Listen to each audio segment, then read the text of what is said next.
Shalom. I like to give all praises to Yahweh, Bahashem, Yahweh Shai, Bahashem, Rakakwadash, and double honors to the apostles and the elders of Great Millstone. I'm sure by now many of you caught wind of the recent blunder from Captain TAZARAYACH during an interview as to where he stated women are the strongest thing in the Bible. And those of us who operate within the knowledge and the truth of these scriptures, we have a strong sense of discernment. And we can discern when cats like this come around because they're full of BS. I want to liken Captain TAZARAYACH unto the R&B singer R.KELLY. He's like the R.KELLY of Israel. And what do I mean by that? Because R&B singers, specifically R.KELLY during his height, he pandered, he placated to women's thoughts, feelings, and emotions. See, what Captain TAZARAYACH, is attempting to do is to reel in silly women laden with sins. Now I'm going to go back to his video so you can hear firsthand what he said. And again, I'm going to leave a link to the beloved Elder Manakta Zakba's video. I recommend you subscribe and be edified. Now let's get right into it. That's it. And then y'all talk about the women in the Bible. What is the strongest thing outside of God in the Bible? Above man or anything else? What is the strongest thing? Do y'all know? A woman. Yeah. So shut up with that bullshit. When you go in the first Ezra, stop. When you go in the first Ezra, the 3rd chapter, it says the only thing stronger on the planet is than a woman is the Most High. So when y'all saying that, y'all like to cherry pick 2 or 3 scriptures where it talks about. I'm thinking done in a second. Y'all like to cherry pick 2 or 3 scriptures when it talks about how bad a woman is. When a woman can be bad, a man can be bad. But the scriptures say a virtuous woman her price is above rubies. So you can't pick and choose and cherry pick what you want to do to fit your argument. We give one thing I love about that Bible, it gives the whole spectrum. It don't just talk about the goodness of either of us, male, female. Israel is one of the most destructive forces in the Bible, and that's our records. It's a Welcome to another video. And again, I'm going to throw water to the elder. I'm going to leave a link in the description. You can check out his video as well. Subscribe and be edified.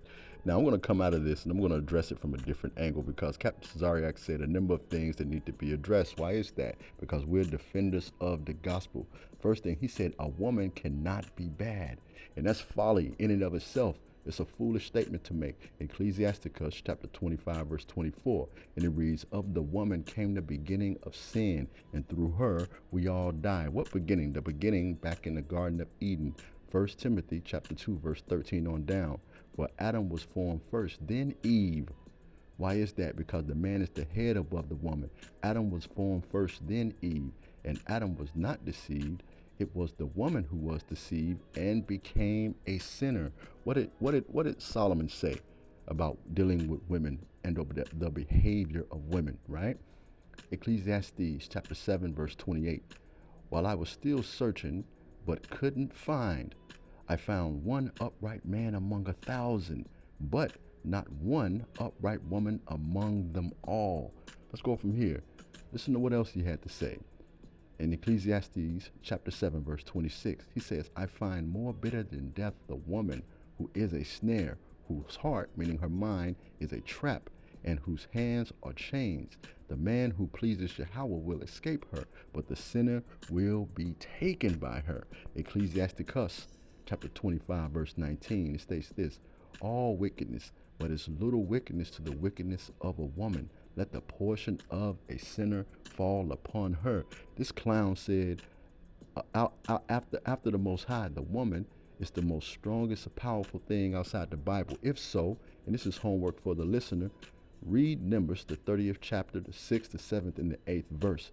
The husband has so much power over the woman, he can disannul her prayers, right? That's some homework for you, the listener. Let's go to Jeremiah chapter 31, verse 22. And it states this, how long wilt thou go about, O backsliding daughter? For the Lord hath created a new thing in the earth. A woman shall compass a man. Remember, the scriptures state, let everything be established on 2 or 3 witnesses.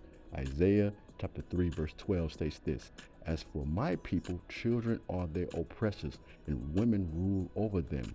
O my people, they which lead thee cause thee to err and destroy the ways of thy paths. Why is that? Because that's part of the curses that are upon us. Our women are over us. Remember, The scripture states, surely the turning of things are upside down right now, and those leaders cause us to err. If the women were so powerful, Captain TAZARAYACH, so strong, why do they cause us to err? Huh? See, this is not a stab at you righteous sisters. You know, you sisters keep doing what it is that you're doing and being in order, all right? But we have to be defenders of the gospel here.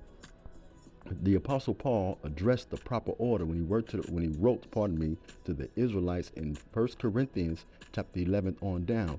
He said, boy, Negroes really irritate you, man.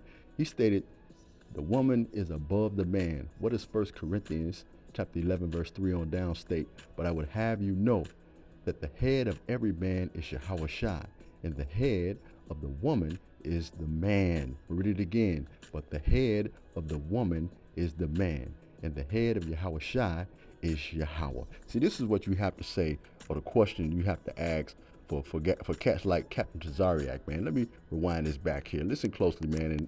And of course, YouTube, under the Fair Use Act, this has to be utilized to edify. What's wrong with you? What's wrong with y'all? You niggas are crazy.